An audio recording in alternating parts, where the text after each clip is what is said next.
Good morning. Thank you so much for coming. I deeply appreciate it. All pronounce great names. Last time it's not. Come on. I am. All the red we want.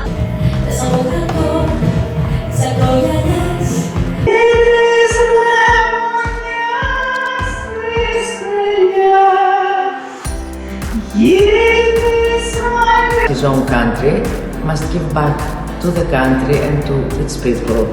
I think it's very important to create a... Yes. They have to leave after 12. So, however, The caucus, which I founded and co-chair with Congressman Billirakis, the issues before Congress. But it was very thrilling. He gave an on behalf of the United States Congress. Go next to Miss Loula. Okay. My pledge. Everyone's certainly from Yeezy's one of those students. Thank you for all that you've done to live us up.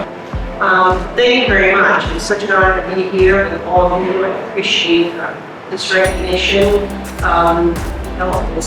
President of the European American Women's Council, Mrs. Loula Loi-Alafoyiannis. Dear ladies and gentlemen, please let me express my greatest appreciation And all the election members for leading in this prestigious conference. Building was receiving these buildings, the history of the United States of America. Country that stands on better resources. We have been struggling economically. Okay. My pledge. Loula, I take a picture.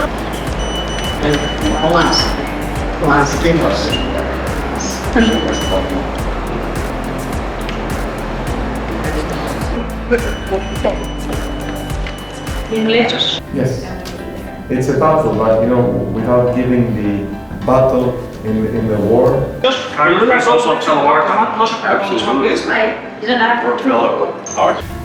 actually, this is my first one, and I wanted to welcome everybody to the. Thank you.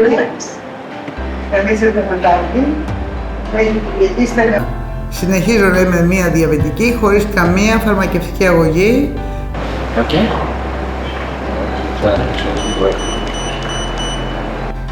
Και τι απήχηση θα έχει στο μελλοντικό μας δυνητικό κοινό μας. Στις προσπάθειές σας για την επιστροφή των μαρμάρων του Παρθενώνα. Τα μάρμαρα ανήκουν στη γη τους, κάτω από το φως του ελληνικού ήλιου. Σας ευχαριστώ πολύ. Garden would actually call me and say, "What's with Manolis and the caryatid? He can't snap out of it. It's the only thing that he will talk about." So let's make dedication to excellence. For a more just and upright world, we work together toward a promising future that leaves no one behind.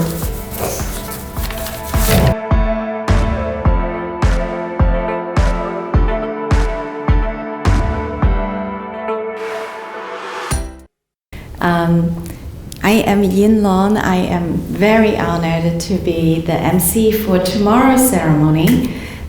Today is just a dry run. Welcome, ladies and gentlemen. I know everybody is busy and greatly appreciate you making the time here this morning. Good morning. Thank you so much for coming. I deeply appreciate it. All of you. You came from far away. Όλοι όσοι είστε πολύ μακριά από την Ελλάδα, από το Πακιστάν, από όπου μπορείτε να φανταστείτε, από την Κίνα.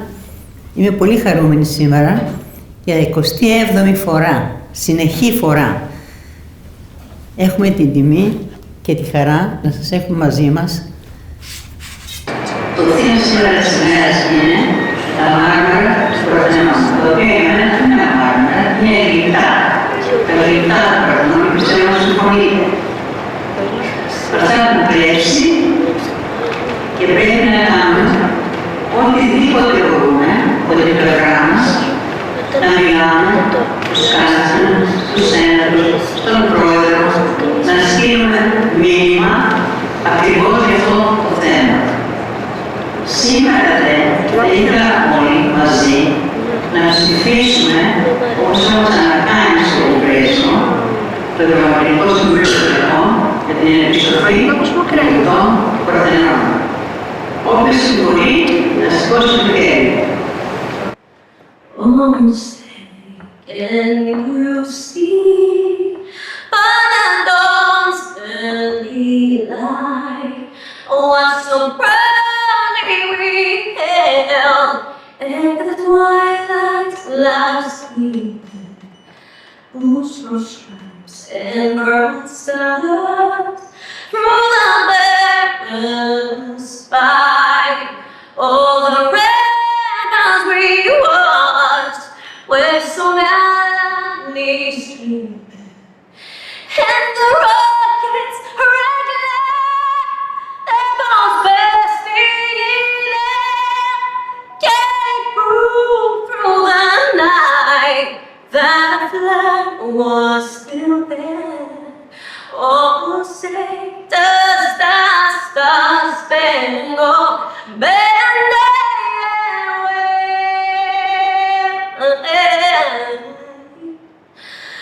on the land of the free and the home of their brave.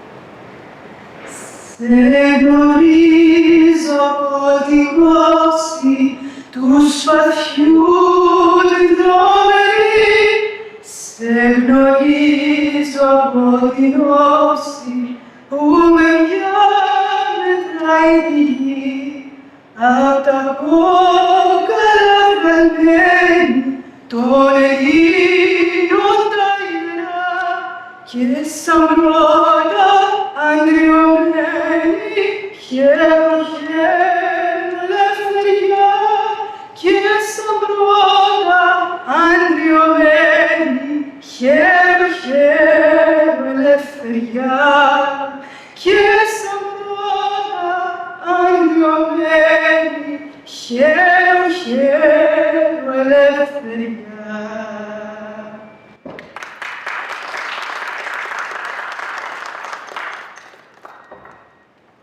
It's a great honor to be able to talk to you about my work, but mainly about my country. I think any actor, any artist that has the chance, the luck to become celebrated, popular in his own country, must give back to the country and to its people. I think it's very important to create, by art, to create cultural diplomacy, because sometimes it's very difficult for politicians to speak as they wanted to about hot issues. One of those issues for Greece was Smyrna, and I'm very proud because by making a movie about Smyrna, this hot issue became known all over the world. It started from America, it started from the Metropolitan Museum of Art, by the auspices of the United Nations, and now I think many more people know about the catastrophe of this cosmopolitan city of Smyrna. They all knew about the genocide of the Armenians, but nothing about the destruction of the Greeks of Asia Minor.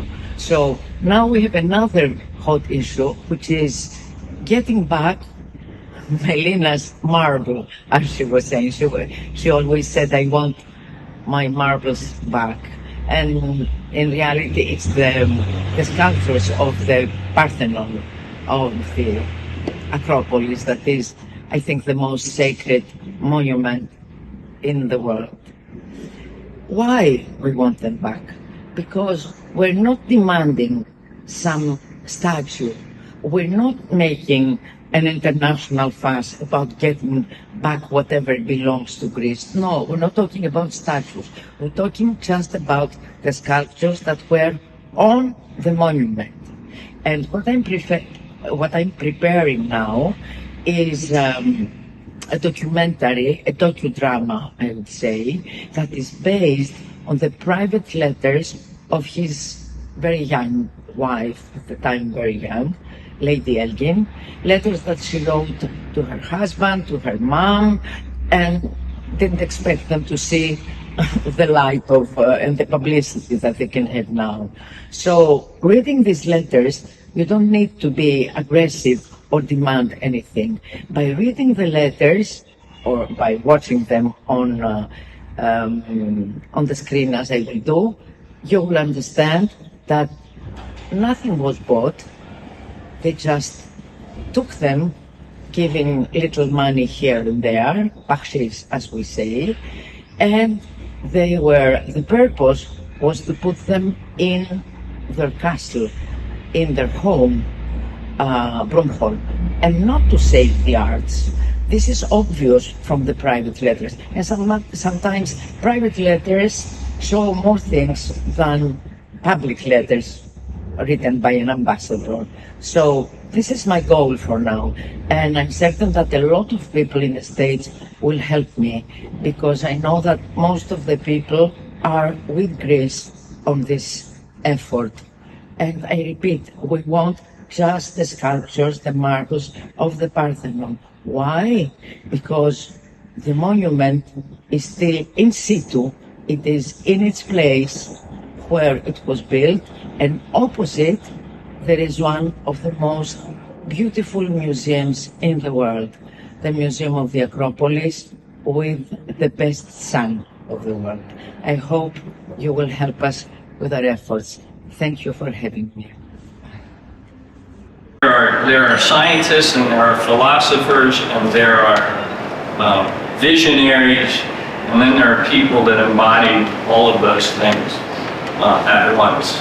And certainly Tom Fernizis is one of those people. So thank you for all that you've done and to lift us up in so many ways. And it's a particular honor for me to be given this by yourself, because I remember you as a very young person when I first learned of the name of your father.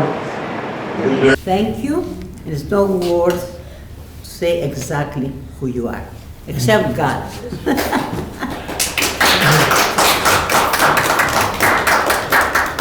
Needless to say, good morning, everyone. I'm very honored to be here. I don't know Loula to exaggerate in the past, but this time she did in introducing me. And thank you very much for all the kind words. I'm also grateful that you put me first in the discussion, because as I explained to Yanis and to Loula, I had a previous appointment in Baltimore later in the day, and I have to leave a little after 12. So, however, I did prepare a short presentation, and needless to say, it does relate to space in ways that are peculiar to Greece, and specifically the island of Delos. Will you be controlling the pointer, or should I give it to me? You can tell me and I will change the... Okay, could you show the... I see. From here I cannot see sorry. I can see the... Yes, absolutely. So, what you see here is a picture of the island of Delos in Greek, which was a center of multicultural activities and commerce in antiquity, but today is deserted. And one of the issues that is endangering the island is the fact that there is global warming, as we all know, and the sea level has been rising. And what that does, it has begun to erode the foundation of many of the temples and the antiquities that are on the island. So, I don't know if you have on the right here, yeah. So a few years ago, there was the establishment of the World Human Forum by co-founder who was the Alexandra Malliotakis. You probably know the name because she's the sister of the Prime Minister of Greece. But she's a well-known person that is concerned about the environment and culture and preserving antiquities. And the leader of the Center for Climate Studies in Germany. So they founded the World Human Forum. And when NASA decided to establish the Artemis program, many of you may not be familiar with that, but it is supposed to be, and maybe the next slide will tell you what the concept is, that it's going to be the first woman on the moon. Remember, Apollo was all about men, and this time it's going to be about women and people of color and men as well. And the idea is, of course, that to re-establish human presence on the moon, probably with the first human crew occurring in 2025, 2026. So Alexandra Malliotakis thought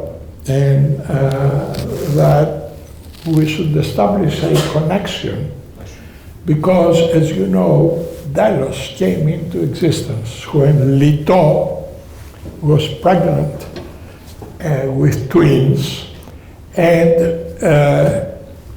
it rose out of the sea, so Leto could go there and give birth to her twins, Apollo and Artemis. So the name of the initial program, the Apollo program, was established with the consultation of the NASA History Office. And this was an opportunity, and of course the History Office decided that with the new return of humanity to the moon, it should be Artemis, the name of the program.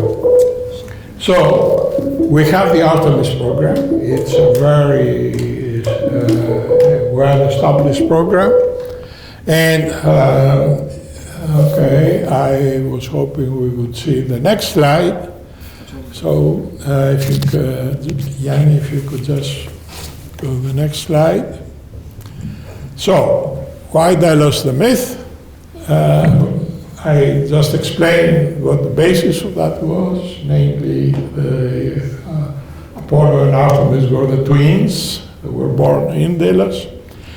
And it's also, as it says here, is the birth and rise of civilizations. Why is that? Because Delos was the multinational center of commerce and industry in antiquity. We had freedom of religion. There were people from all sects and religions that existed in the Mediterranean. And they coexisted, and they had commerce, and they had... Let me just move a little bit the microphone.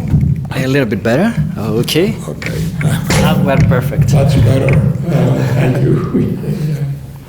And so the idea is that we have to establish this island that is sinking as sea rise occurs with climate change, and try to protect it, but also to highlight for the world that this is sort of the canary in a coal mine, that when as Delos is affected by climate change, it's the warning to the entire globe that we really need to be very mindful of the Pandora's box of climate change. So the next slide, I'll be finishing very soon, is so how do we do that? Culture is the universe of the ego. The arts in particular, music, the power of emotions, and to establish events on the island itself. And there have been two of those. One in 2021 and a second one in 2022. In fact, the second one was a performance by the European Youth Orchestra on the island with the 4 seasons of well-known piece of classical music. And the leader was a Ukrainian violinist, the most prominent violinist in the world, actually. All young people. And that was played in the temple of Delos. It was videoscope, and then it was played in many of the capitals of the world, including Paris and Berlin and Vienna, to huge audiences. And he highlighted the antiquity of Delos. The next slide is, as I said, the two events that took place, in fact, on a full moon in 21 and 22. And finally, if you could just go ahead and give me the next slide. I just want to close. You see this picture. You see Delos as it is today, and you see the moon, the Artemis program. So remember that as the Artemis program develops with the first crewed mission in 2025, and later with landings and establishment of a base on the moon, it will be celebrated together with the island of Delos, the birthplace of both Apollo and Artemis. And next summer, in June, we are going to have a big event in Delos, and we'll have the Associate Administrator for Science from NASA, who happens to be one of my students, and she will be coming to honor the event, as well as the head of the European Space Agency and other space agencies from around the world. That's all I wanted to say. Thank you again for inviting me.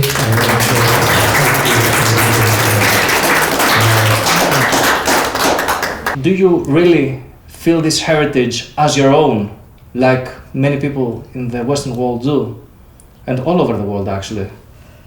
Well, I believe very strongly that the Parthenon sculptures, the Parthenon marbles, should be returned to Greece and to the Greek people.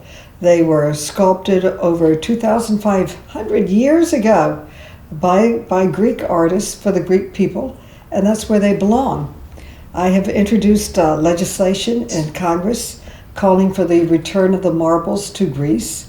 And when you think about it, every time we celebrate a peaceful transition of power, we owe a debt of gratitude to the Greeks for their invention of democracy.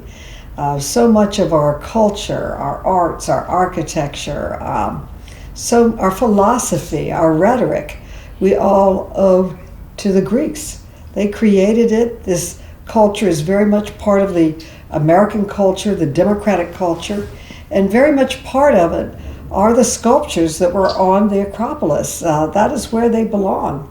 When I was in Greece for the EAWC conference, where I received the Bouboulina Award, I don't deserve it, but she was such a fighter.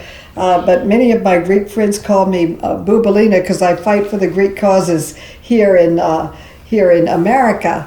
So it was a great honor to receive this while I was in Greece, and also an honorary doctorate from Petra. I was an educator before I got elected to Congress, and this is a great educational institution, and I was very honored to receive this honorary doctorate.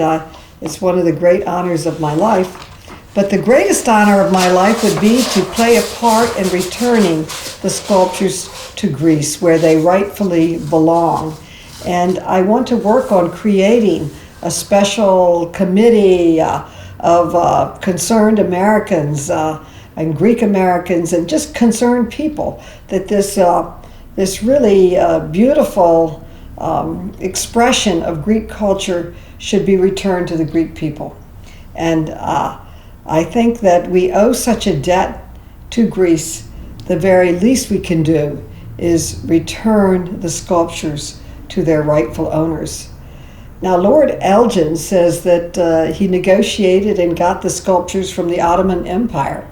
But the Ottoman Empire were invaders. They had no right to give the sculptures to anyone, they belong in Greece. It's true that many museums want to display them. Some Greek great art is displayed here in New York in various museums and across our country. But it really belongs to the Greek people. I'm sure that they would share it and loan it to museums to be seen, but it should go back to the Acropolis and back to the foundation where it came from. It was sculpted by Greek artists for Greeks, and it belongs in Greece. And I will be marching in the parade for the appreciation for all of the contributions of the Greek American community to our great city, but also marching for the return of the marbles. You know, I just want you to know how, first of all, Loula is a legend. She's a legend.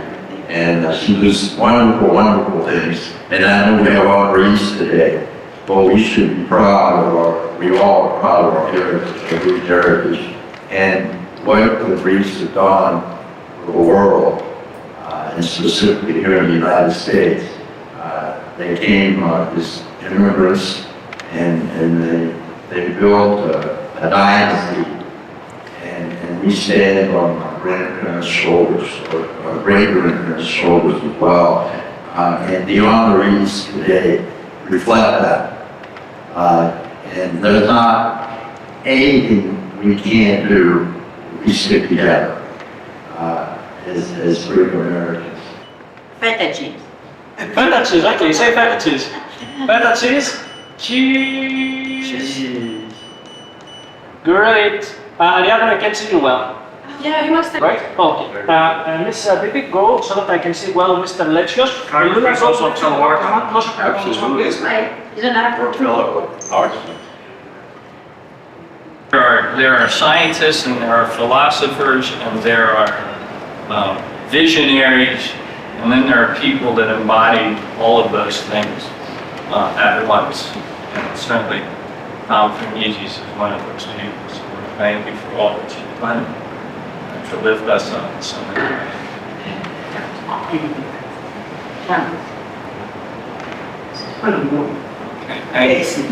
I appreciate that. And a great picture of me on a coin.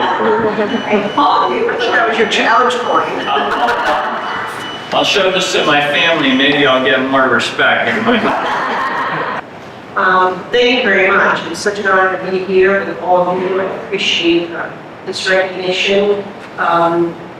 It's like Bill, who I've known for so long. When I first got involved in politics, and I worked for Governor Jim Kentucky. That is when I first met Bill Christopher and his passion for justice for Cyprus. It was such an important issue that we not give up hope. We must continue to advocate, particularly with the 50th anniversary approaching, and we need to make sure stories of our Cypriot refugees. Please submit.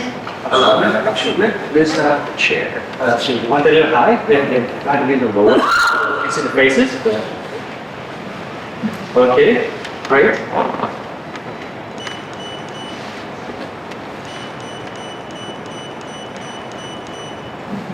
Okay. Next.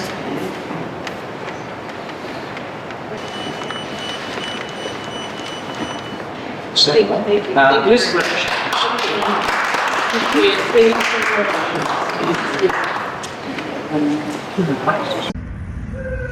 Your Excellencies, dear President of the European American Women's Council, Mrs. Loula Loi-Alafoyiannis, dear ladies and gentlemen, please let me express my greatest appreciation for your invitation to attend this very important event today in the U.S. Congress. My parliamentary obligations, and most precisely the task to discuss and vote for our annual budget in Greece for 2024, have kept me away from you this day. Dear participants of the 22nd Goddess Artemis Awards ceremony, please be assured that your participation is at a very high-profile event that has been the host to many important global personalities, leading political figures, world-renowned artists, expert members of the National Academy of Sciences in our countries, innovative entrepreneurs have been presented with this prestigious Goddess Artemis Award. The U.S.-Greek relations have reached at their highest level as never before, and we coincide in our foreign policy, our educational activities, our climate and ocean ambition. Our experts work together on a series of issues. On April 16th and 17th of 2024, Greece is going to host the prestigious Our Ocean Conference, an initiative that the U.S. Department of State and Secretary John Kerry has undertaken to protect our global ocean, to combat climate change and preserve life on Earth. I'm very honored to chair this initiative on behalf of Greece. My ongoing effort to work with the US and Greece on these important matters of common concern has been inspired from both my studies in American universities and my participation at the European American Women's Council. Its president, Mrs. Loula Loi-Alafoyiannis, a real ambassador of the American spirit in Greece, and a real ambassador of the Greek spirit back in the US, is a genuine and long-lasting inspiration for me. I'm deeply honored to be presented with the International Goddess Artemis Award. I will keep it as a true light in my way in future challenges ahead. Thank you very much. Board members and both the election members convened in this prestigious temple of democracy, the Congress. I'm moved by and dedicated to my beautiful class in Chicago people, and to my great brothers and sisters, especially amongst you, Maria-Ladine, Billirakis, and Malliotakis for their support, and to all who share my dreams. My fellow people live in the Hindu mountains of Pakistan, bordered with turbulent Afghanistan. We are the last. Yeah. Thank you so much, Mrs. President Lola. I will practice that name tomorrow, as she said already. I'm honored to be here. Believe you me, the spirit, I'm feeling it, the Hellenic spirit. That is the only motivation that I have. And I was so proud to know that my forefathers elevated the world in terms of education, science, mathematics. It was so honored to follow that beautiful legacy of Alexander the Great.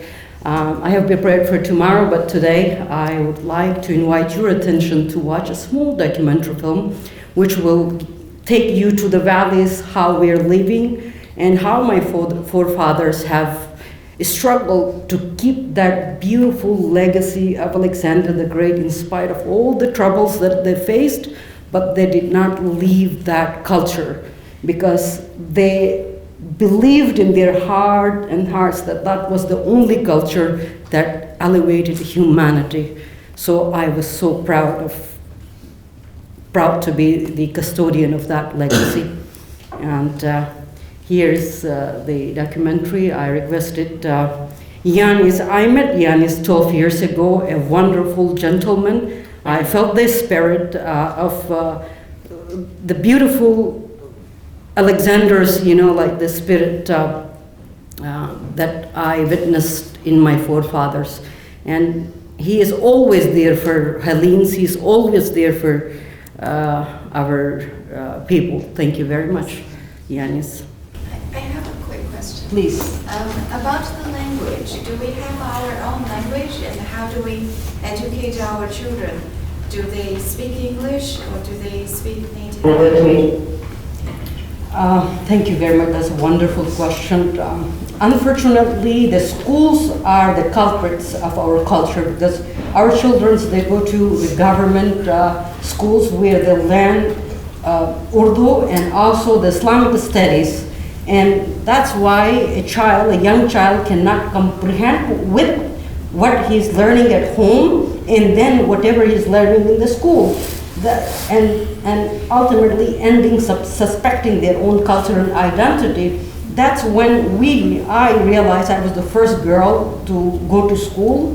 The reason of going to school was I wanted to bring the best out of the Kalasha culture and to show it to the people. I know I suffered, I know I was kidnapped, I know I was tortured, I know I was beaten, but the legacy that I wanted to work and show to the world was beautiful, amazing. And I said, no, we are going to preserve the culture, we're going to document the culture, and also the legacy that we have, nobody knows that they are, like singling out our culture.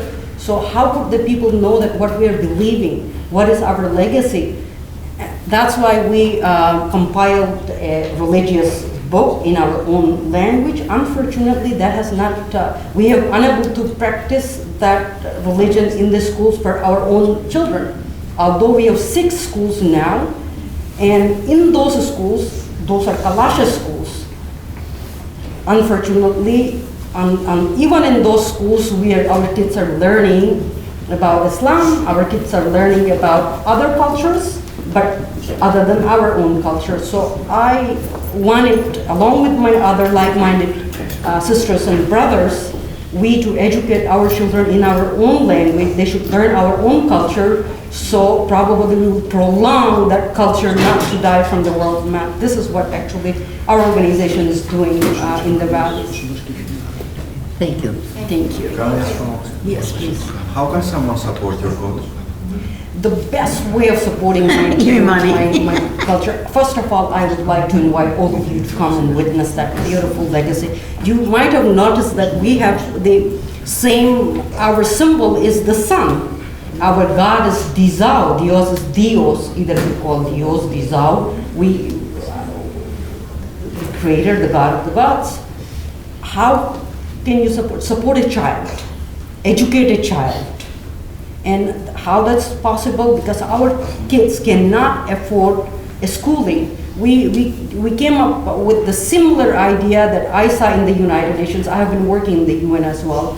So they were helping, and I was also part of that, that we were supporting some kids in Africa, $1 a day to support a child. It's not going to break anybody's wallet, but if you support a child, that could, instead the children go to madrasas, those religious schools for their books, for their pens, they can get their own books and pens with that support that probably we can able to create here.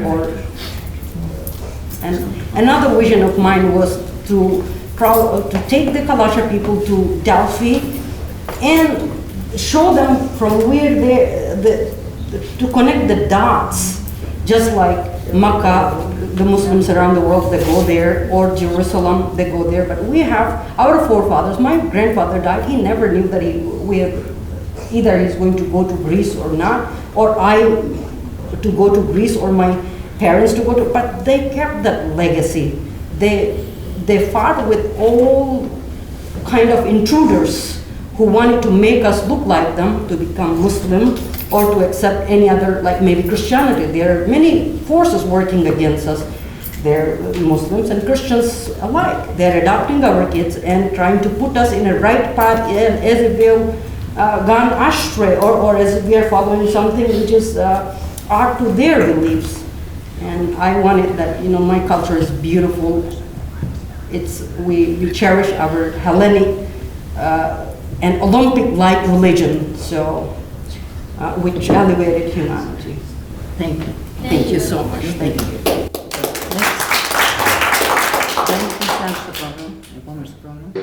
Building because we see in these buildings the history of the United States of America, a country that stands for democratic principles and democratic ideals. And at the same time, I think we're all reminded that those values and those democratic principles and ideals have been valued in Cyprus back in 1974. So we're entering the 50th year anniversary of the invasion. And with everything that's going on in the world today, in Ukraine, Israel, and we witnessed the invasion of Israel by Hamas and what has happened.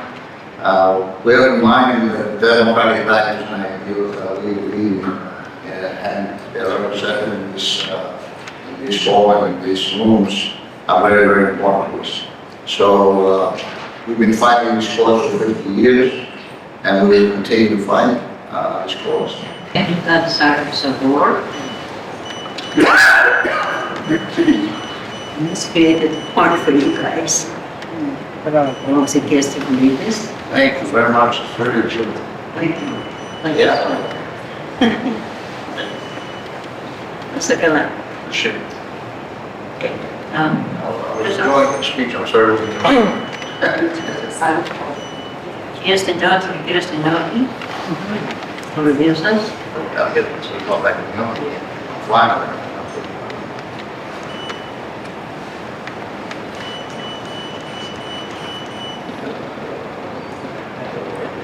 Jim Rose. Big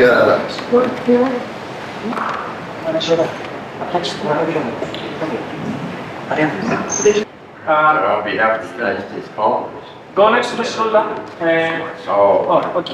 My pleasure. My pleasure. Loula, I take a picture. Look at me, please. You look nice when you look at me. I don't know why.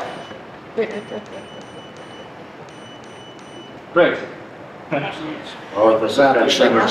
Hello everyone. Thank you so much, Loula and John, for hosting this amazing event. First time I met Loula was, wow, it was I think more than 15 years ago. I think she is more active now than she used to be then. Even more active now, it's amazing. The strength and passion he has, and Yannis as well, such a supporter to all these endeavors and initiator. I mean, it's amazing what you're doing, and thank you so much for that. You have been promoting Greece in so many ways. Also, about the participants, I think there are so many things that unite us. Congratulations on your niece's recent appointment. I'm also Archon of... to me? To your niece's appointment. to your nephew's appointment. I'm also Archon of the Patriarchate of Alexandria, and I think that all these posts and positions are a tool to further causes and intentions, goodwill intentions. And I think this is the main reason we are all gathered here today. I want to bring, I will be short, I don't want to take much of your time. I want to give today a positive outlook, because I always want to capture to see the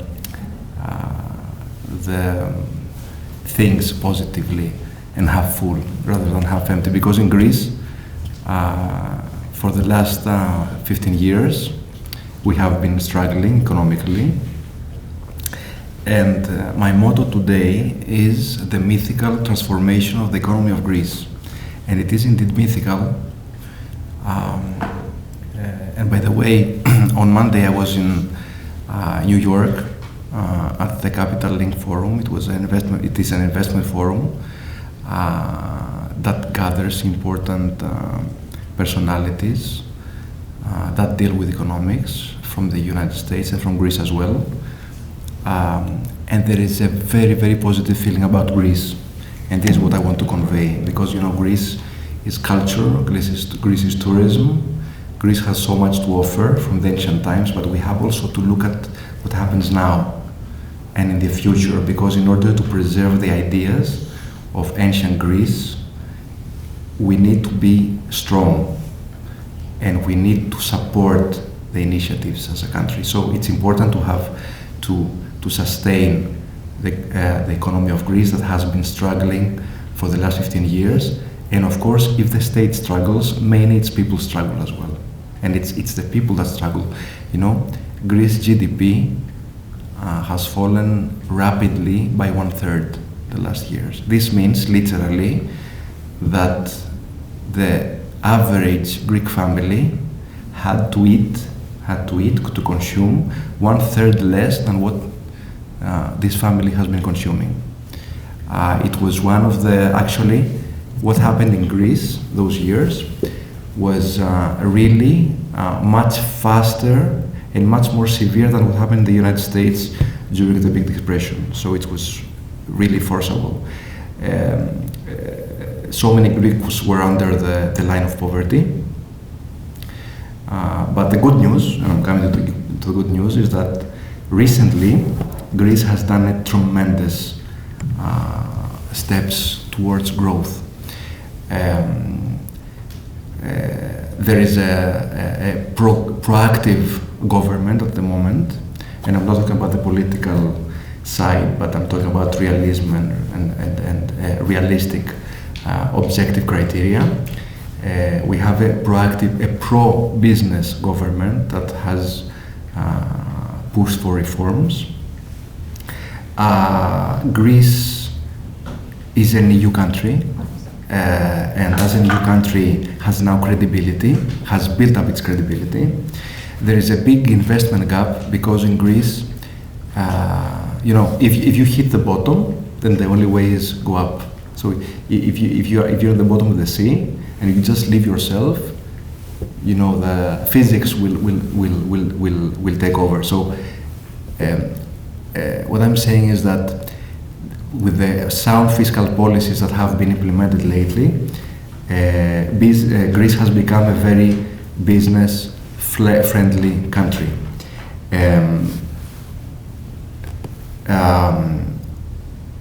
Its GDP growth is going beyond average within the European Union. EU politics are proceeding now to a looser framework, meaning that in the past years, the EU policies were driven by Germany and French, and many other countries were trying to follow up, and we're struggling actually economically to follow up those policies. But now it has been agreed that the framework should be loosened up, and more opportunities have to be given to the countries that are kind of weaker in terms of economy. Greece also has received a substantial funding from the European Union. It's kind of like the Marshall Plan, and this is why Greece now is in front of the third mega cycle of the economy. When I refer to third mega cycle, I mean that from the 50s to the 70s, Greece had a very big development. Then from the 90s to 2010, a second round. And after the big recession of the last 15 years, now Greece is facing a huge economic boom. So starting in a strong position, now Greece has the opportunity to offer big business opportunities for investors. Tourism is expected to finally overperform record year 2019. Even though Greece was severely affected by COVID era, now things are even better than before COVID, and actually there was many developments and investments in tourism. Real estate is really transforming, and there is a huge ecosystem of startups now, estimated at 8 billion euros and growing. So there are so many opportunities. Yannis, this is something about us, what we do, but let me give you an example, for instance, of the opportunity. Next slide. Yes. For example, look at this. An average, a well-structured real estate investment can provide a return of investment of even 65% for a 2-year period. So we are talking about projects that provide approximately 30% of return per year, which is an amazing number. Even in the hotel business, this is one of the, for instance, next slide, John, please. Thank you. This is one of the projects we handle. We expect, like in a project like this, which is an alternative medical tourism, we are talking about a return of approximately 17%, which for tourism, and given the fact that tourism is also correlated with real estate value of the land, these numbers are really significant. So to wrap up this sharing of ideas with you, I think that Greece, and we all have to give out this message now, I think that Greece has to offer big opportunities financially these days, and I think it is important to convey this message because by sustaining Greece's economy, we also sustain culture, society, and education. Thank you very much.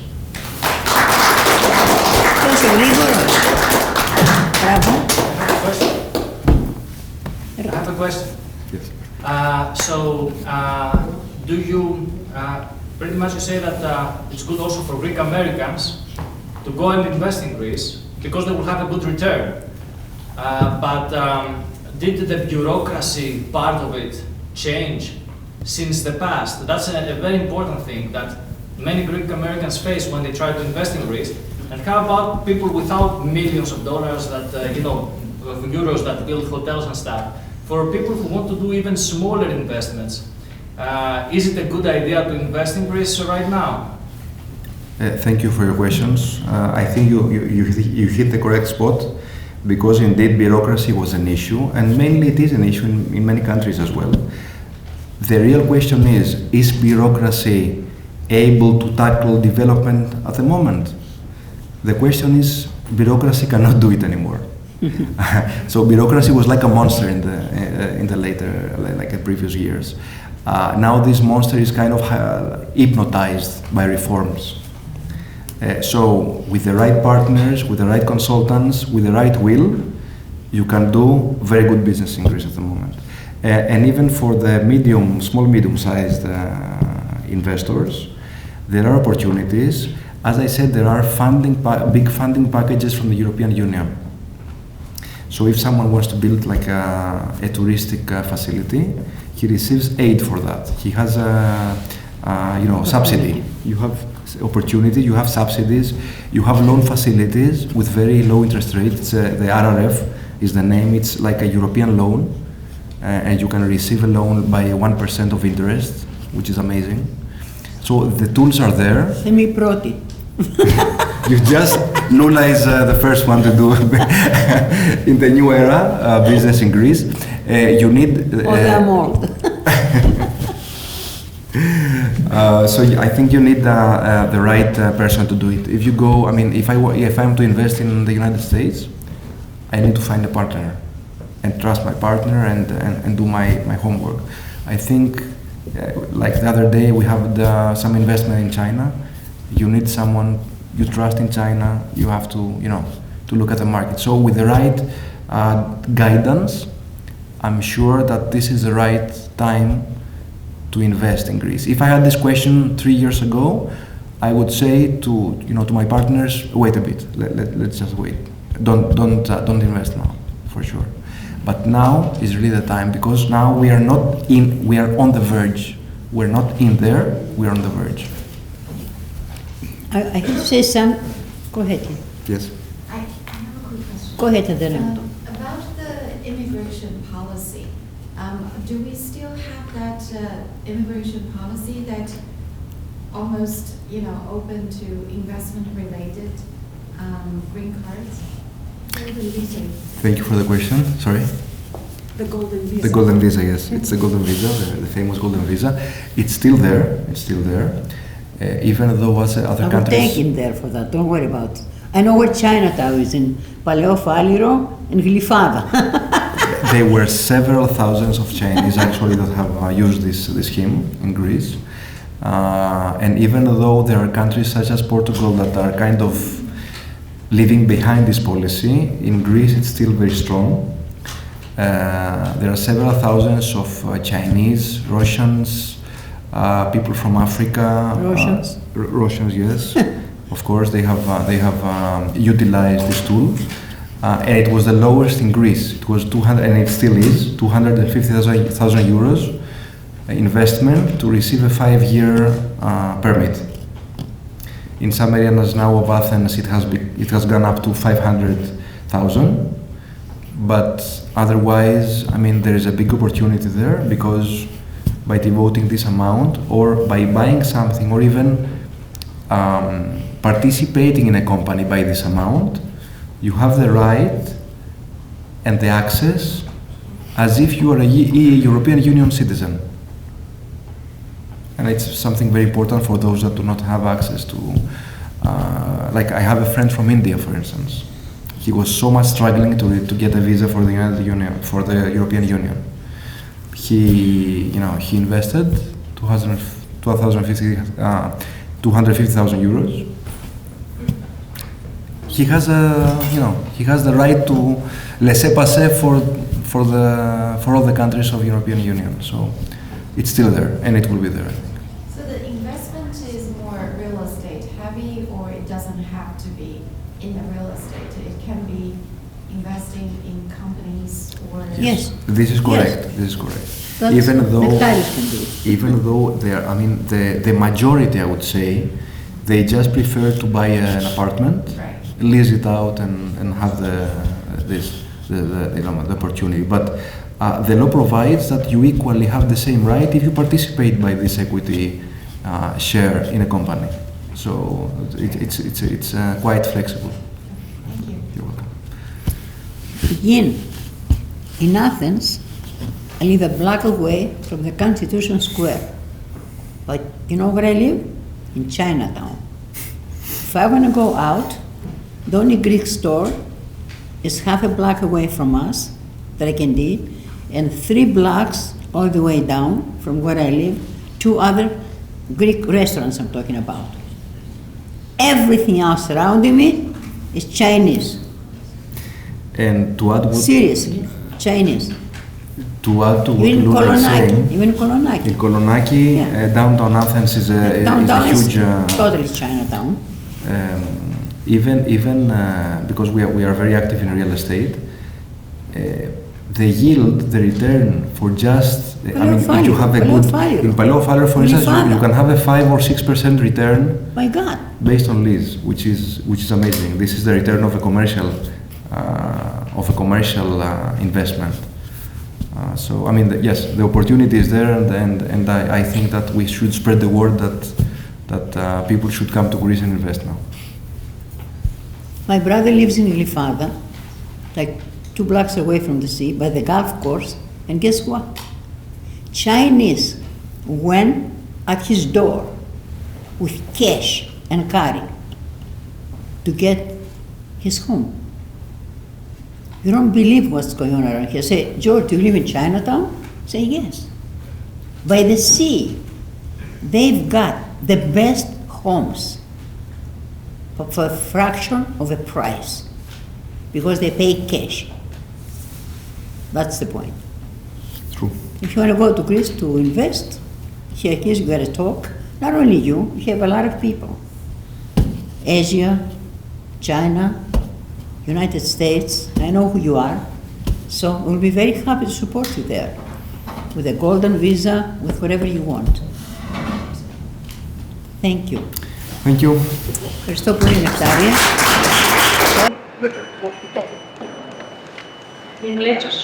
Now, why I'm here? I'm a dentist. I'm an associate professor at New York University, but I live in Greece. I have a visiting professorship in Greece.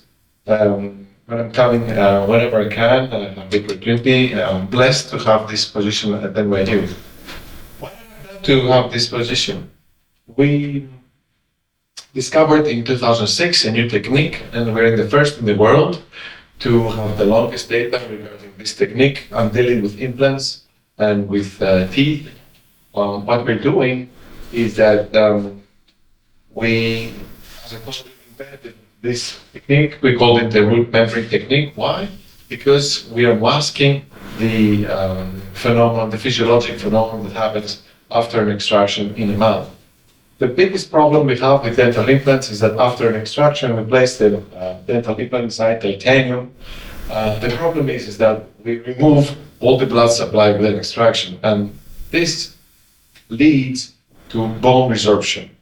So that's why you may see some ugly teeth, or some people that they have placed teeth and they don't have nice results. The teeth are there, but they're not nice, they look like donkeys.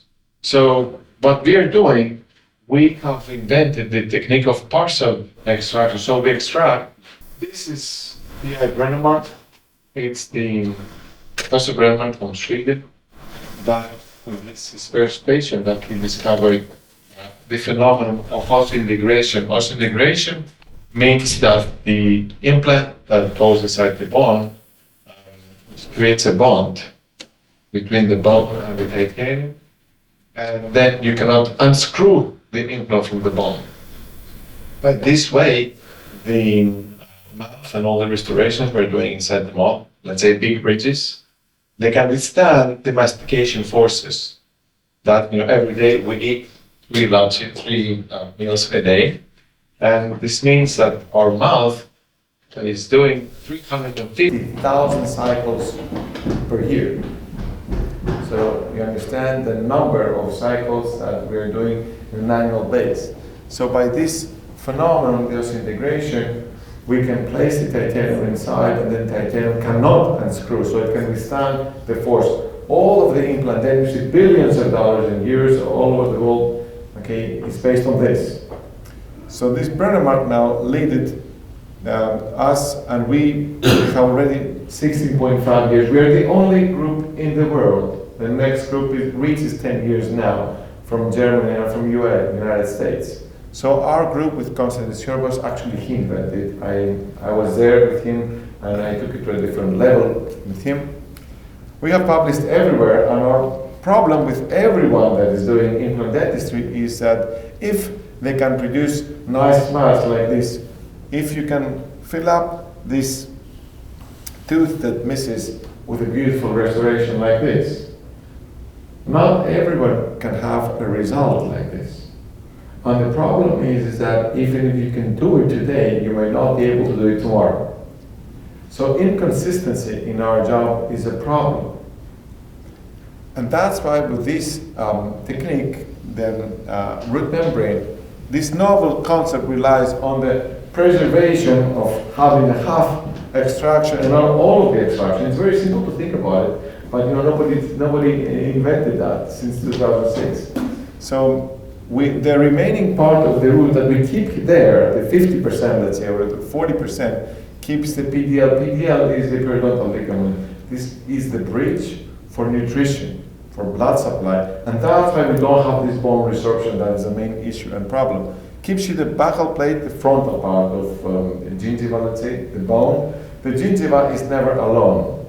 The gums, they don't go nowhere alone. It's like a blanket for the bone. So wherever the bone is, you'll see the gingiva there. And this gives you the facial soft tissue aesthetics that we want. Here's a schematic drawing of how we drill inside. We keep the buccal plate by having the buccal part of the root, and then we're placing the titanium inside, and then you can have the restoration. Of course, we have published everywhere in the world, and we have a tremendously good documentation in the highest end journals in the world. Here is how it looks, the gingiva with the drilling inside and the root.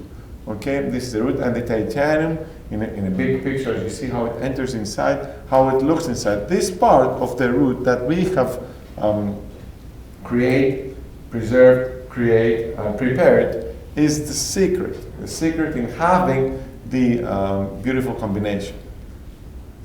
And here I'll finish up, I'm not going to keep you more, with a nice small video that we have prepared. I think, why is this not playing? Oh, I gotta Yeah. look it up. No, Okay. you have to go back. No, yeah. No.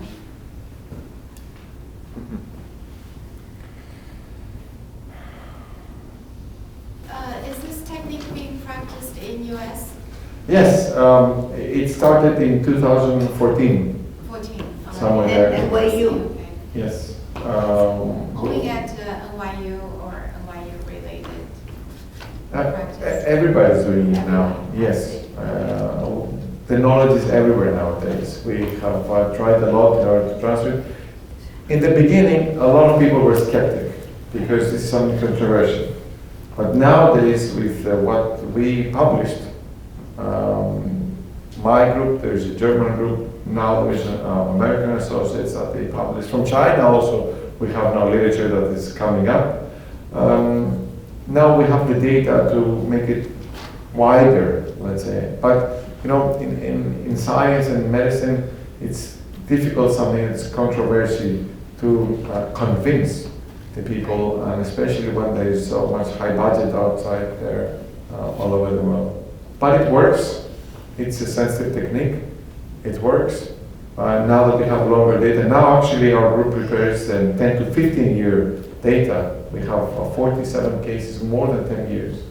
Wonderful. It's Yes. so honorable for you and your group to spread, this technique, and controversials are always Yes. gonna be there. It's a battle, but you know, without giving the battle in the war, there's no win. Yes. I have a question. It is very well. It started, and Greeks talk a lot about medical tourism nowadays. Yes, I saw it there in your slide. I wanted to ask you about your project that you're doing, the 31 million euros, right? I wanted to ask you about the dental tourism and the medical tourism. It's a good combination. There is room for this. Yes. There is. There is. We'll talk about it later. Yes. Yes, so that's the question about medical tourism. It's something that happens in Greece right now in some areas. From my personal experience, I saw that the Greek government is, the Greek state is what hinders some things, but many people go there now for many treatments. How about the dental? Is there any opening to? I will tell you. The problem with dental tourism is that we have competition from other countries. Actually, I've been dealing with this since 2009. Turkey. Huh? Turkey. Yeah, I was telling that I've been dealing this since 2008 or 9, I think, and I dropped it because, why? I was one of the first ones who tried to do that. Honestly, because I thought with the Greek Americans and the difference in the price, and then we placed down the numbers. And what I saw is that the competition we have, not only from Turkey, but from Hungary also, and from Croatia and other countries, that the prices are 30% down, minimum 30 to 40% down. The problem is that they are giving not as good work as we do in Greece. In Greece, we sell a medium to good level product.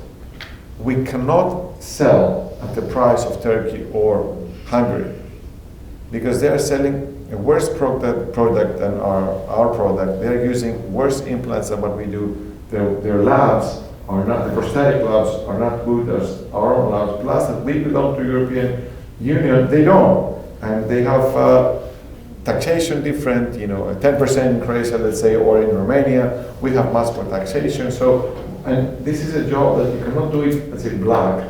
You need everything to be paid with a credit card because you cannot trust a patient, let's say, that comes from US and not have a payback through a card or something. So all of this is very difficult to put the numbers down. I do not know about medical tourism, how it works. I know that we have a lot with women that they want to do the babies and all of this IVF. I know that I have friends that they're doing, but this is a different story. It's more simplified to do this than with implants and teeth, and that we involve labs and prosthetics and this and that and that. Here is one shot. They come, they do it, they leave. And it's relatively the same thing, with us, it's a huge variety of quality of, yes. So have proposals been made to the government to become competitive taxation specifically for medical tourism? I cannot answer to you about medical tourism because I know that we have a lot of medical issues in general in the country with the system and what's going on. But for dentistry, there is no system. Everything is cash and private. So if everything is cash and private, there's no involvement of the government with the dental staff. So I think first they need to have a policy for the Greek people somehow to create a network or something if you have insurance or not, and then to go to something much more complex than having somebody doing this. Unless somehow we can initiate to them this idea, this theory, this idea of how we can do that, and they show interest. Goodbye. Thank you so much. It was great having you here. And then they might have a wake up, let's say, and somehow we can make this happen. So political will can reverse the situation to a great extent, right? As I told you before, with your subject, the government of Kyriakos Mitsotakis right now is doing tremendous work. They're solving issues, really, honestly, they're solving issues, and that's the main thing. They're solving issues. They're moving forward. You saw we even had Erdogan here, and they played it well, and we really had a result from this, a positive result. We don't know how much it's going to last, but we had a positive result. Even Erdogan was quiet and happy and easy. You're referring to his visit in Athens? Yes, a week ago he was in Germany, and you saw what happened with Schulz. He blown up the whole story there. But in Greece he was quiet and nice. And on the other hand, what we're doing, what I see is that the government of Kyriakos Mitsotakis, as I told you, is solving issues and problems step by step by step. And I think it's a very positive thing that we have all of this. Yes, absolutely. How about the insurance companies? Like, for example, in U.S., that if a foreigner wants to come for cancer treatment, they can actually buy travel insurance and by private companies. They can buy travel insurance, and when they come here, insurance covers the majority of the expenses. So I was thinking that maybe that with the dental treatment, like you said, it's cash and expensive, maybe the insurance company can get involved. Unfortunately, I understand what you're saying, and it's a great idea, but as we see, the insurance companies, they try to cut down the cost. On the contrary, they're in a different way. They're trying to cut on their budgets and to support less and less and less dental procedures. They're covering less by getting the same money. I wish. Can you press also some more? Absolutely. Isn't that Look at me, please, Loula. That's what I get. I like to look at me. Yeah, you have no time. Okay. Yeah. Great. You give this to please submit. Absolutely. There's a chair. So one a little high, then a little lower. You see the faces? Okay. Right.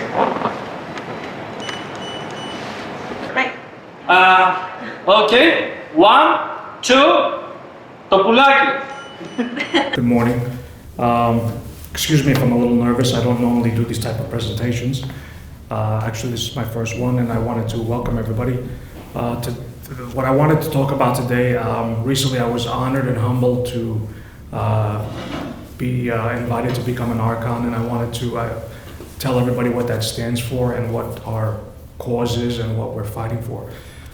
We handed out a booklet to everybody that explains everything, but I also have a PowerPoint presentation. And basically, the crucial issue that we fight for is promoting human rights and religious freedom worldwide. As a dedicated businessman and philanthropist and recently honored as an Archon, I'm committed to leveraging our collective influence for global betterment. I think it was perfect timing to speak right after the Kalashan people's plight was shown to you, because that's exactly the thing we are fighting for, okay? Not to be oppressed and to be able to carry on our traditions, our religion, whatever that may be, and all our human rights. So if we could go to the next slide, please. The Pentarchy. The Pentarchy's role in early Christianity is a fundamental understanding the historical significance of the 5 ancient patriarchates, which were Constantinople, Rome, Jerusalem, Antioch, and Alexandria. It is key to comprehending the religious landscape of today. We can go to the next slide. So, the 11th century marked a pivotal moment with the schism of the church. Yet 4 of the patriarchates preserved their unity, upholding the essence of the one holy Catholic and Apostolic Church. This resilience through history is remarkable. Next slide. So, Rome basically split up, and let's see here. The ecumenical patriarch Bartholomew, that's the next slide.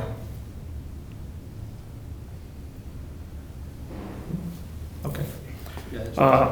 Symbolizes the Orthodox Christian Church's enduring spirit, serving approximately 300 million believers. The church not only provides spiritual guidance, but also champions the causes of human rights and religious freedom. Next slide. I can't really see, I'm so sorry. That's for Archbishop Elpidoforos. Okay, this is the Archbishop of the United States. Let's go to the next slide. Oh, this is His Holy Eminence Bartholomew. Next slide, please. So, a Pew Research on religious restrictions. This slide basically shows data points that have a stark picture of global religious restrictions. They underscore the urgency of advocating for religious freedom in various geopolitical contexts. Okay.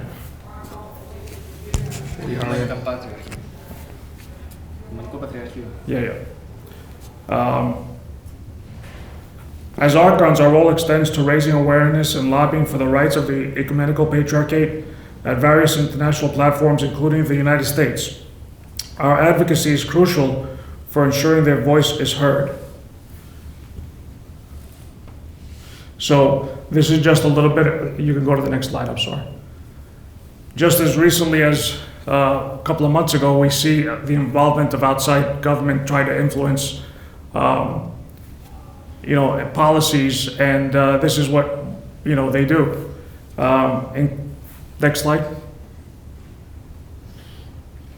Okay, so the U.S. State Department deplores the closing of Halki Seminary 50 years ago. So, half a century since its closure. I can't see, I'm so sorry. Yeah, go a little bit forward, I'm sorry. Yeah, take the microphone a little forward and go there, yes. Thank you. And now you can see a little better. Perfect. Exactly. So, half a century since its closure, Turkey's Orthodox Christians still pine for the seminary. Next slide. Forcibly closed since 1971. You can go to the next slide.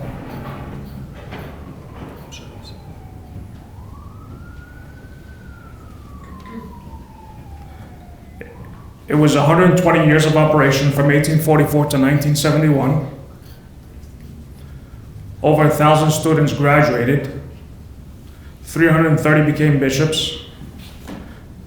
And the fourth, now we're going to a different subject, I apologize. You can go. So the ecumenical patriarchate is not recognized as an entity by the Turkish government. And what they're doing by this is forcing the loss of our inherent property. So in 1936, we had over 8,000 properties. And as you see today, it is less than 500. Next slide. They're converting ancient churches to active mosques. Hagia Sophia in Istanbul, known as throughout the world as the Great Church of Christ until July 24th, 2020, it was a neutral museum. Now Turkish President Erdogan converted it to an active mosque. These are before and after photos.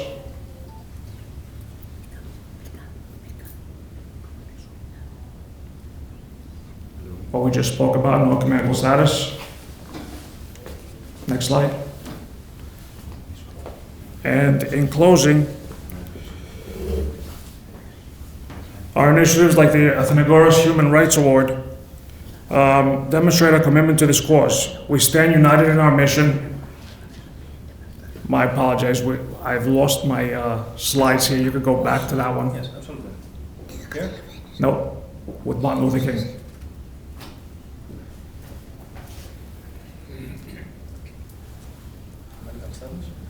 No. Keep going. Keep going. Next. I went backwards. You're going backwards, forwards. You want forward? Yes, yes. Sorry. Right there. Okay. So just showing how long we've been involved in human rights, we see here Archbishop Iakovos marching with Martin Luther King in Selma, Montgomery, 1965. Keep going. We're here to bring awareness to our leaders in Washington. Next slide. We've adopted 58 resolutions in 46 states. The Athenagoras Human Rights Award, which was awarded this year to the Princess Trust. Next slide. The Nicholas J. Burris Award. And these are the engagement committees that we have. You can continue, John. Next slide. We also have, International Conference on Religious Freedoms that we participate in. The next one is in Athens in 2024. And some information on staying informed. I apologize for the presentation. It was a little sloppy, but I hope you enjoyed the information. It was very good. It's a wonderful opportunity. Thank you.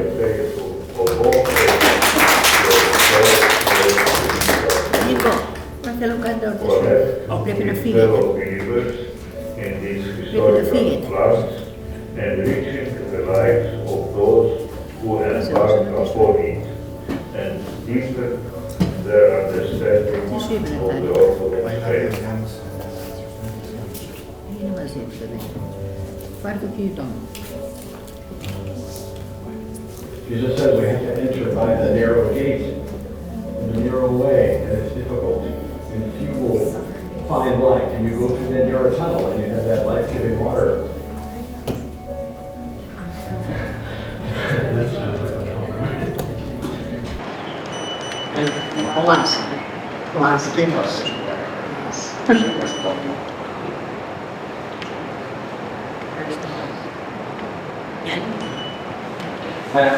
Είπα να το μάθω. Okay. Όχι, να το στέλνει, να το ανθρώπινο. Σαν γλώσσα, second. Loula, look at me please. Look better.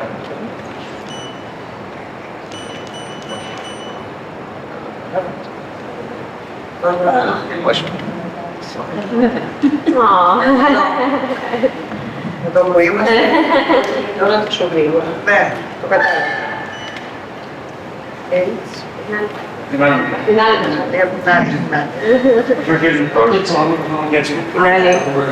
Τα αστέρια στην πρώτη. Τα αστέρια στην πρώτη. Ωραία, ωραία. Ναι.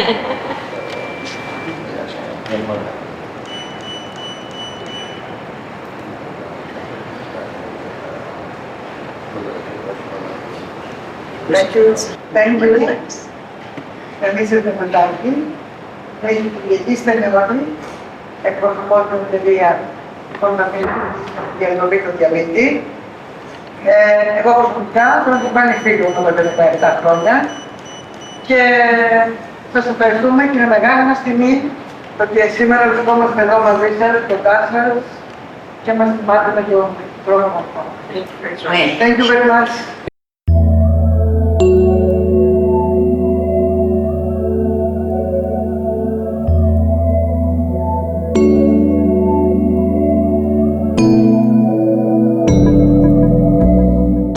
Αγαπώ τη μεσογειακή κουζίνα. Μαγειρεύω επαγγελματικά πάνω από 30 χρόνια.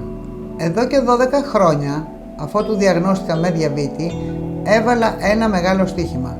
Μία μαγειρική, νόστιμη για την οικογένειά μου αλλά και κατάλληλη για μένα ως διαβητική.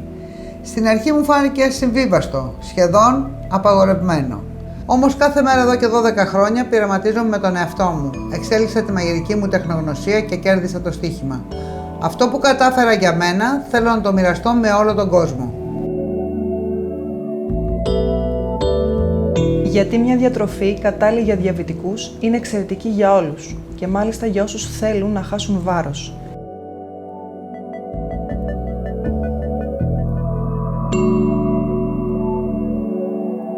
Για τον έναν ή τον άλλο λόγο, ο μισός ενήλικος πληθυσμός έχει ανάγκη την καθημερινή διατροφή με χαμηλό γλυκαιμικό δείκτη. Στο σύγχρονο ρυθμό ζωής ούτε χρόνος υπάρχει, ούτε μαγειρική γνώση να ετοιμάσει κανείς ένα τέτοιο κατάλληλο γεύμα με χαμηλό γλυκαιμικό δείκτη, καθημερινά και μάλιστα νόστιμο. Όταν όλοι σκέπτονταν το σήμερα της κρίσης, εμείς επενδύαμε συστηματικά και με πίσω στο αύριο. 3 χρόνια κλινικές μελέτες και έρευνες με το Χαροκόβιο Πανεπιστήμιο, το νούμερο 1 σημείο αναφοράς διατροφολόγων στην Ελλάδα, τελειοποιήσαμε τις συνταγές μας στα υλικά και τη μαγειρική τεχνογνωσία. Δημιουργήσαμε τα control lead, έτοιμα γεύματα, αγαπημένες ελληνικές συνταγές, εκτελεσμένες για πρώτη φορά με χαμηλό γλυκαιμικό δείκτη, χαμηλά λιπαρά, χωρίς συντηρητικά, ιδανικά για διαβητικούς με αποδείξεις. Με ξεκάθαρες αξίες, πελατοκεντρικότητα και νοοτροπία πολυεθνικής, σχεδιάσαμε, αξιολογήσαμε και αναπτύξαμε λογότυπα, γεύσεις, συσκευασίες και επικοινωνία, ώστε όλα να λειτουργούν στην ίδια κατεύθυνση. Για τον σωστό πελάτη, με το σωστό ύφος και για τους σωστούς λόγους. Και αυτό που υποσχόμαστε στο ράφι, να ανταποκρίνεται στην εμπειρία του πιάτου. Δώσαμε στρατηγική έμφαση στην υψηλή ποιότητα του προϊόντος μας, γιατί είναι το πιο δύσκολο να αντιγραφεί. Μια ελληνική έμπνευση και καινοτομία γίνεται πράξη από ελληνικά χέρια σε δικές μας εγκαταστάσεις στην Αττική. Μαγειρεύουμε και συσκευάζουμε σε ατομικές μερίδες για ντελικατέσεν και σούπερ μάρκετς, αλλά και σε ομαδικές μερίδες για ζεστές γωνιές, εστιατόρια και κουρασγερόπλια, κέντρα ευεξίας και ξαναδοχεία. Όπου διατίθεται ποιοτικό έτοιμο γεύμα προς κατανάλωση, αξίζει και μία θέση για τα γεύματα της Control Lead. Και αυτός είναι ο απότερος στόχος μας. Όχι μόνο στην εγχώρια αγορά, αλλά και με εξαγωγική δραστηριότητα σε ανεπτυγμένες αγορές Ευρώπης, Αμερικής και Μέσης Ανατολής.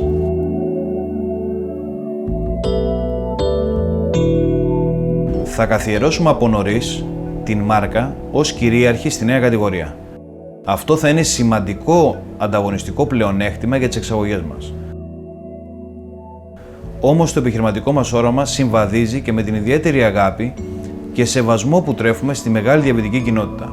Από την πρώτη πώληση, η Control Lead θα υποστηρίζει έμπρακτα τη βελτίωση της καθημερινότητας των συνανθρώπων μας με διαβήτη.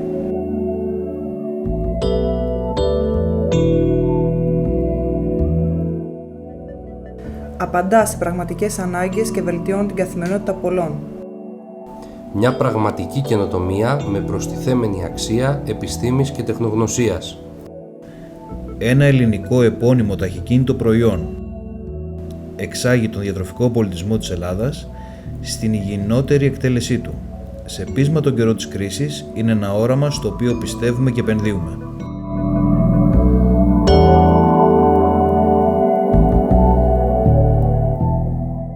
Καλή σας μέρα σε όλους. Θέλω ιδιαίτερα να ευχαριστήσω την κυρία Loula Loi-Alafoyiannis για το ότι άκουσε την ιδέα μας και την πίστεψε και μας έκανε αυτό το σημαντικό κάλεσμα να είμαστε εδώ μαζί σας. Και εγώ, να πελάτησα. Όπως ακούσατε, αυτή η έρευνα ξεκίνησε καθαρά από μένα ως διαβητική 17 χρόνια. Έκανα δηλαδή τα πειράματα πρώτα στον εαυτό μου, γιατί ήμουν λίγο αρνητική με τις φαρμακευτικές αγωγές. Δεν ήθελα να μπω σε αυτή την πορεία, ήθελα να το παλέψω με τη διατροφή. Αυτό κρατάει μάλλον 17 χρόνια μέχρι σήμερα. Συνεχίζω να είμαι μία διαβητική χωρίς καμία φαρμακευτική αγωγή, με πολύ χαμηλούς γλυκαιμικούς δείχτες και σε γενικές γραμμές να είναι η υγεία μου σε καλά επίπεδα. Εδώ και 7 χρόνια, έπειτα από όλες αυτές τις έρευνες και τις μελέτες, δημιουργήσαμε και την Days Control, η οποία είναι καθημερινό πακέτο door-to-door στους ανθρώπους που έχουν ανάγκη, είτε είναι με διαβήτη, είτε είναι παχύσαρκοι. Και η επιτυχία μας είναι ότι οι πελάτες μας μένουν στο πρόγραμμα αρκετό χρονικό διάστημα, δηλαδή έχω πελάτες και 5 χρόνια και 6 χρόνια, και η επιτυχία είναι ότι οι εξετάσεις τους είναι πολύ καλές και αυτό για μας είναι η επιτυχία. Εγώ ως διαβητική δεν μπορώ να αποδεχτώ ότι σήμερα που ο διαβήτης απασχολεί τόσα εκατομμύρια ανθρώπους δεν υπάρχει μέριμνα καμία για όλους εμάς. Πάμε σε ένα καλό εστιατόριο, πάμε σε ένα καφέ, σε ένα καλό ξενοδοχείο. Κανείς δεν προσφέρει κάτι που να έχει σχέση με έναν διαβητικό. Δηλαδή, να υπάρχει ένα μαύρο ψωμί, μια μαρμελάδα με στέβια, ένα μπισκοτάκι αντίστοιχο. Ακόμα και οι σαλάτες κατακλείζονται από ζάχαρη, μόνο ζάχαρη. Δηλαδή φτάσαν και οι σαλάτες να είναι ένα γλυκό πια, όχι σαλάτα. Και επειδή το έχω αντιμετωπίσει πάρα πολλές φορές και έχω ενοχληθεί, θέλω αυτή η ιδέα να πάει όσο γίνεται πιο μακριά, να περάσει τα σύνορα της χώρας μου, να βγει προς τα έξω, γιατί η καλή ζωή γεμάτη υγεία ξεκινάει από μια καλή και ισορροπημένη διατροφή. Γι' αυτό είστε εδώ. Γι' αυτό είμαστε εδώ. Ευχαριστώ πολύ. Αν θέλει κάποιος να ρωτήσει κάτι, μόνο που δεν μιλάω αγγλικά. Δεν πειράζει. Εδώ είμαστε. Έλληνες είναι. Δύο λεξένες θα τα μεταφράσουμε. Ας σας ρωτήσω εγώ κάτι. Βεβαίως. Η μητέρα μου έχει διαβήτη σε μεγάλο βαθμό. Είδες. Και ινσουλίνη. Δεύτερη πελάτη.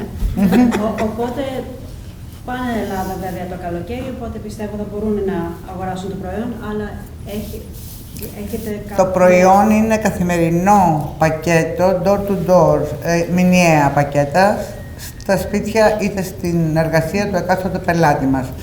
Το control lead είναι ο απότερος στόχος και το όραμα που θέλουμε να πάει παρακάτω, να γίνει πακέτο στο σούπερ μάρκετ, πακέτο στο εξωτερικό, γιατί η διαβητική είναι πάρα πολύ, δεν είναι μόνο στην Ελλάδα, είναι πολλά εκατομμύρια. Αυτό είναι το όραμα και ο στόχος. Η control lead να γίνει πακέτο για όλο τον κόσμο. Αλλά μέχρι στιγμής στην Ελλάδα. Μέχρι στιγμής στην Ελλάδα, ναι. Όσο αφορά άτομα που έρχονται το καλοκαίρι, γιατί είναι πολύ Έλληνες. Βεβαίως, μπορούμε να εξυπηρετήσουμε όταν θα υπάρχει μία διεύθυνση που θα παραμένει κάποιος άνθρωπος είτε 3 μήνες, είτε 5 είτε 2, βεβαίως και μπορούμε να εξυπηρετήσουμε. Ευχαριστώ. Παρακαλώ. Καλησπέρα και από μένα. Θα ήθελα να σας ευχαριστήσω και ιδιαίτερα την κυρία Λούλα Λαφογιάννη για την τιμή που μας έκανε και πρόσκληση να βρισκόμαστε σήμερα μαζί σας. Δεν είμαι εγώ. Ονομάζομαι Βασίλης Στενιώτης. Εκπροσωπώ την οικογενειακή εταιρεία Στενιώτη που ασχολείται με την υγιεινή διατροφή και το ζαχαρό διαβήτη από το 2010 σαν έρευνα και να καταλήξουμε να δημιουργήσουμε το 2015 το brand name Taste Control και το 2018 το brand name Control It στην Αθήνα, στην Ελλάδα. Θα θέλαμε σήμερα να σας διαδώσουμε το πόσο σημαντικό και ωφέλιμο είναι η υγιεινή διατροφή χαμηλού γλυκαιμικού δείκτη και καταλήξαμε σε όλο αυτό όταν επί 17 χρόνια η διαβητική μητέρα μου, Κυριακή Στενιώτη, έχει καταφέρει ο διαβήτης να είναι ρυθμισμένος χωρίς καμία φαρμακευτική υποστήριξη. γιατί πάνω σε εκείνη βασίστηκε η έρευνα η προσωπική η δική της και του Χαροκόπιου Πανεπιστήμιου και έπειτα στους καθημερινούς μας πελάτες με πακέτο καθημερινό, όπου η επιτυχία μας ήταν, μας λένε, από τις εξάρτησεις ότι ήταν πάρα πολύ καλές. Όλο αυτό είναι ήδη δρομολογημένο και ο επόμενος στόχος μας και όραμά μας είναι η παγκόσμια αγορά με το προϊόν Control Lead. Όταν οι διαβητικοί σήμερα που μιλάμε είναι 1 στους 10 ενήλικους διαβητικούς, σύμφωνα με το τελευταίο άτλαντα του διαβήτη του IDF του 2021, και 4 στους 10 παχύσαρκους ή που προτιμάνε την υγιεινή διατροφή. Άρα έχουμε μια μεγάλη θέση στην παγκόσμια αγορά με μια μεγάλη σειρά προϊόντων.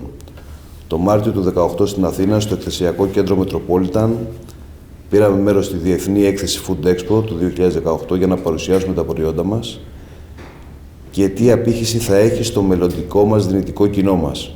Η απήχηση και το ενδιαφέρον από μελλοντικούς επιχειρηματίες και αγοραστές ήταν παγκόσμιο, το ενδιαφέρον και από Ελλάδα και από Ευρώπη και από Αμερική, για σούπερ μάρκετ, εμπόρους και ξενοδοχεία. Για το 2019 μας βράβευσε το Ελληνικό Χρηματιστήριο Αθηνών για το προϊόν Control Lead. Το 2021 πήραμε βραβείο για την υπηρεσία Taste Control στο διαγωνισμό Diet Award.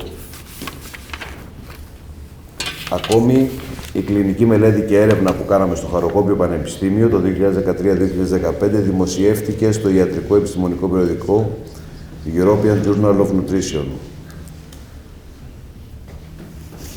Σας ευχαριστώ. Ευχαριστούμε πάρα πολύ. Αξιότιμοι ομοσπονδιακοί βουλευτές, Κωνσταντίνε Μπιλιράκη, Ιωάννη Σαρμπάνη, Λούλα Λoi-Alafoyiannis, Yin Long, κυρίες και κύριοι, είναι μεγάλη μου χαρά και τιμή μου για μένα η βράβευσή μου με το βραβείο Artemis. Σας στέλνω το πνεύμα της Ελλάδας. Ελλάδα σημαίνει γη φωτών. Με αυτό το φως πορεύτηκα δίπλα στους μεγάλους δημιουργούς του κόσμου. Κατέξα παγκόσμια βραβεία και προώθησα νέες τεχνοτοπίες εμπνευσμένες από τη συμμετρία της ελληνικής τέχνης. Η ελληνική τέχνη είναι παγκόσμια κληρονομιά και γνωρίζω ότι πολλοί από εσάς, όπως η αξιότιμη γερουσιαστής Carolyn και ο αξιότιμος κύριος Κωνσταντίνος Billirakis, έχετε ενώσει τις προσπάθειές σας για την επιστροφή των μαρμάρων του Παρθενώνα. Τα μάρμαρα ανήκουν στη γη τους, κάτω από το φως του ελληνικού ήλιου. Σας ευχαριστώ πολύ. Loula Loi-Alafoyiannis, esteemed board members and honorable guests, first of all allow me to honestly express my gratitude for being here among great people and for being offered the chance to talk about something that we do and we love. And I will combine it with the recently raised topic about the caryatids that concern us Greek people for years, for centuries perhaps. So as we have gathered here to exchange ideas and experiences, let me introduce to you our association. We are the Hope Runners. What do we do? And I grab the opportunity of the recent World Disabilities Day to talk about it a little more. So we are a group of runners, marathon runners in particular. And we run with running chairs, with people with disabilities, in road races in the cities, in off-road races in the mountains with specifically designed running chairs. And what do we achieve with that? We provide access to this great event, life's joy, which is running, which are sports. We have taken it a bit further. We drew inspiration by our friends with disabilities, and we recognized in them the need to appear something more than an individual with disabilities. They want to stand as active citizens, as able citizens, and contribute to the society's fabric's events. So we have designed our strategy, our zero discrimination strategy, which has 4 pillars. zero discrimination in sports, zero discrimination in culture, and we may talk about that further down the street. It includes momentarily visits to museums and other venues that contribute and promote culture and civilization. So zero discrimination in community, raising awareness with presentations and workshops at schools of all levels of education. And zero discrimination in environmental awareness, participation in green activities which primarily run parallel to the off-road races that we participate in. Now, as a culmination of our strategy, we did organize this year our first sport event, the Zero Discrimination Run, in collaboration with the Hellenic Olympians Association, the Greek Paralympic Association, and we're at the landmark of the track and field in Greece, which was the Olympic Stadium. And what we gained from this experience, we learned first-handedly that it takes commitment to breaking down barriers and stereotypes when we want to achieve great things. So it was a lot of work. And let me bring now to this conversation. This is my son, Manolis. So I think he's not even 2. When he was a little boy, he was really obsessed with the caryatid. His teacher in kindergarten would actually call me and say, "What's with Manolis and the caryatid? He can't snap out of it. It's the only thing that he would talk about." So let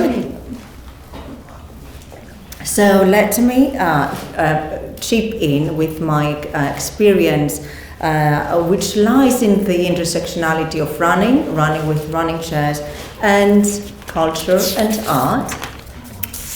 So sports and culture, what do they have in common? They have shared values such as trust in the higher version of humanity, respect, shared goals, and meaningful communication. They serve sports and culture, sports and art as universal platforms, fostering inspiring stories that help elevate the collective consciousness.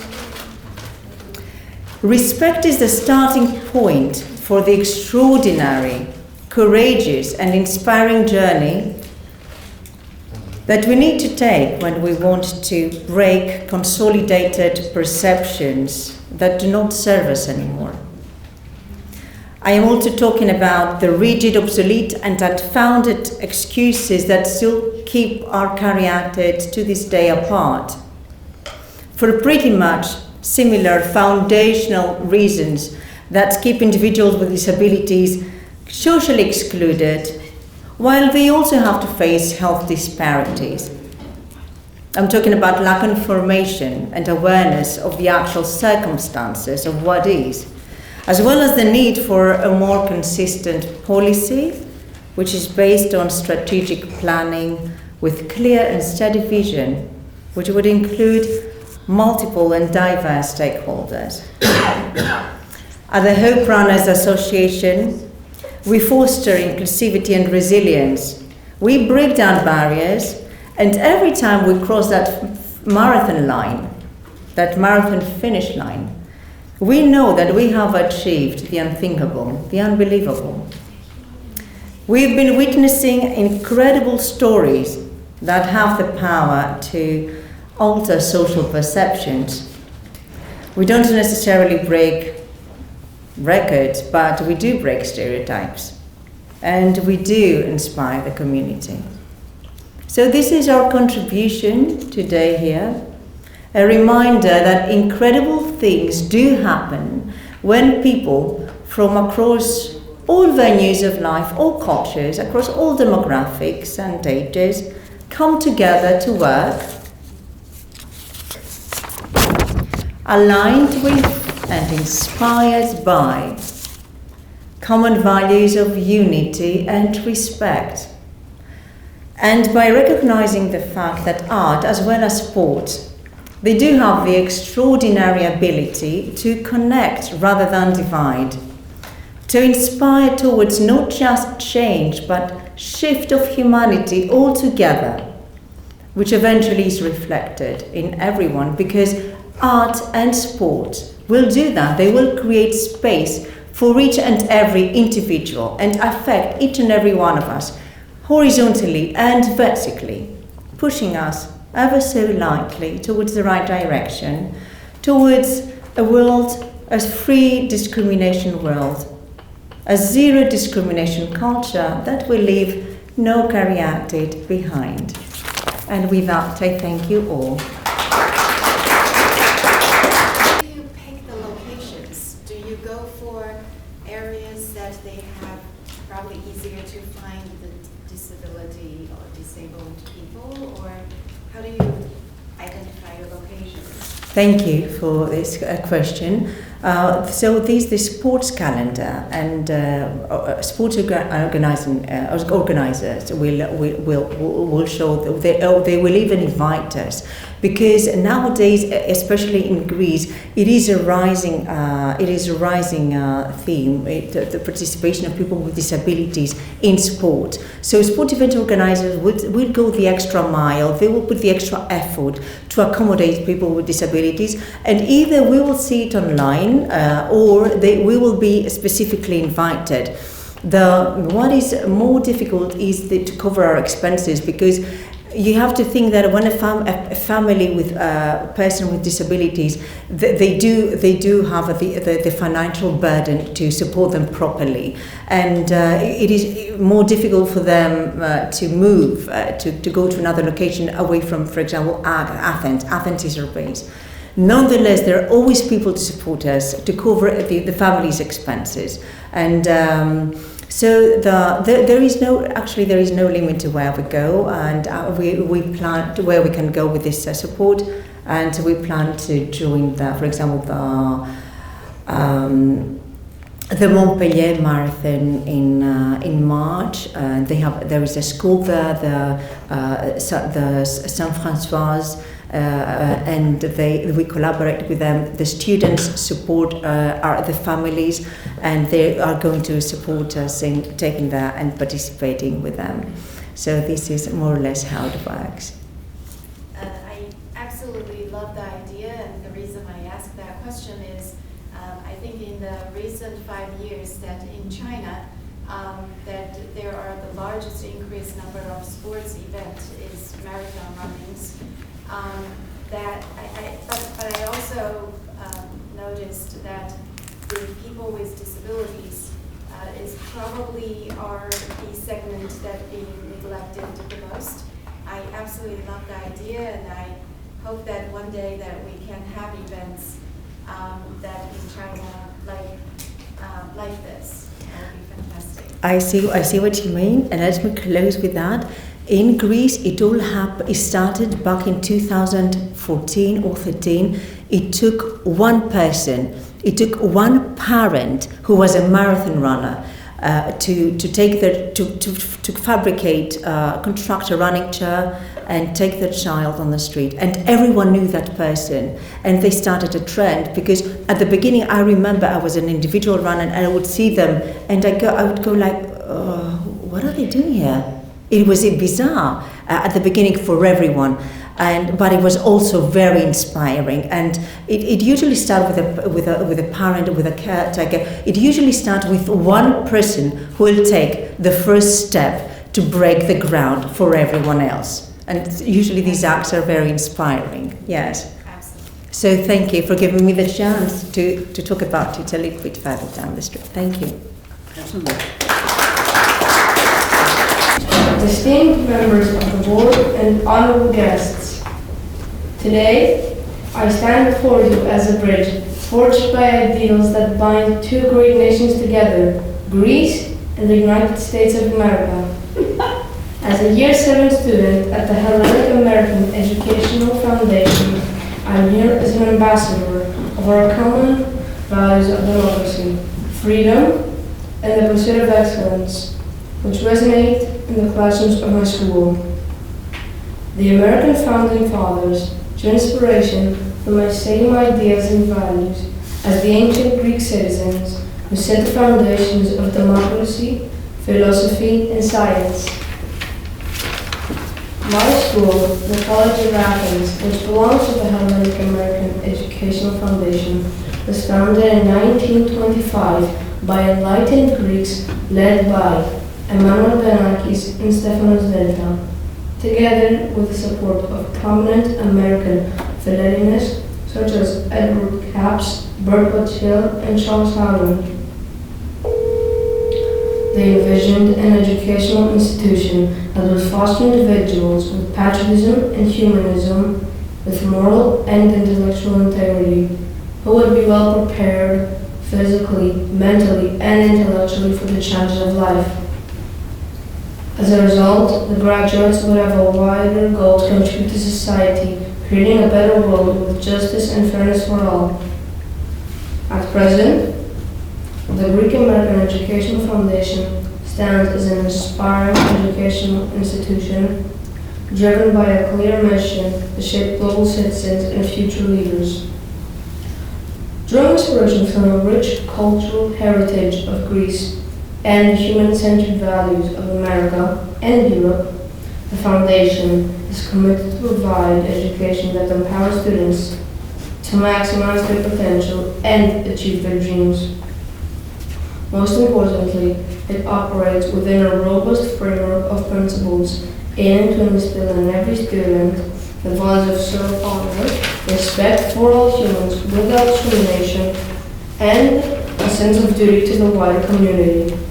The school's objective is clear: to deliver a holistic education which promotes academic excellence, while also providing each student with the tools to navigate life and contribute meaningfully to society, both in Greece and on a wider global scale.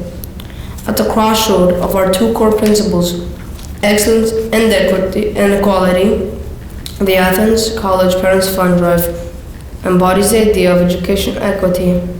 This ongoing fundraising campaign supports nearly 1 in 6 students, fostering community contribution, celebrating the achievements of our talented peers, and recognizing the value of a diverse school environment. In the field of extroverted social outreach programs, we partake in volunteer activities, collaborating with more than 135 local NGOs annually.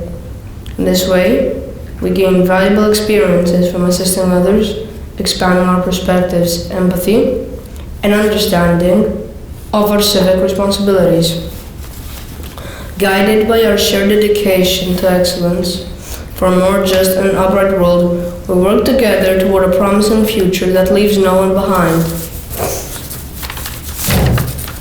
Being aware and prepared for the endless possibilities that lie ahead, let us celebrate together the common Greek and American values which are reflected so brilliantly in my school, which I am proud to know and be a part of. Thank you all for your attention and for offering me this unique opportunity to humbly be among you.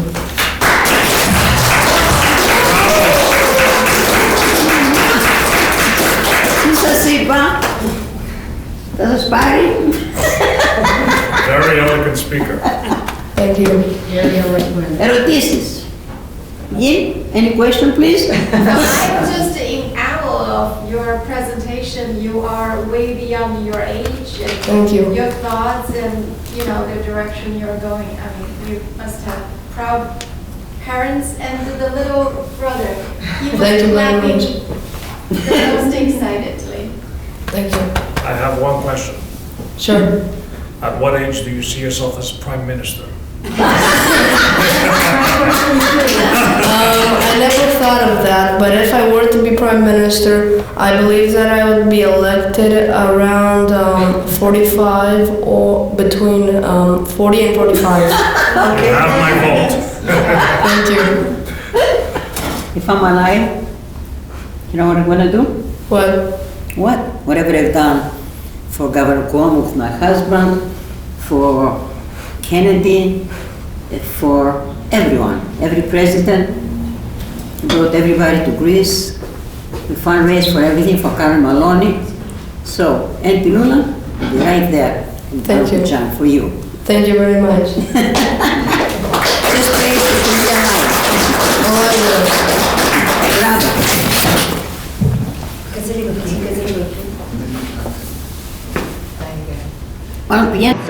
It's Christmas time, the Lord inside. It's Christmas time, and I know you're seeing it.